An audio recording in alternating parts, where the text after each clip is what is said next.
अरे ईशा, तू बड़े ध्यान से जाना। क्या है ना कि देख, अब तेरे एग्जाम आने वाले हैं, तो कोई दिक्कत हो तो मुझे बता देगी, ठीक है? अच्छा, बाय।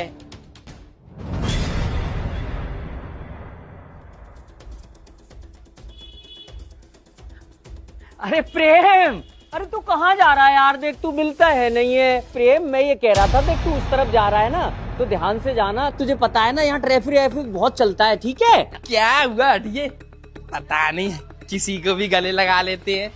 अब मालूम पड़ेगा बेटा कि कहानी क्या है।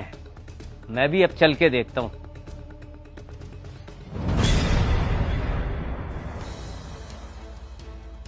नहीं, कैसे कैसे लोग? ये क्या है?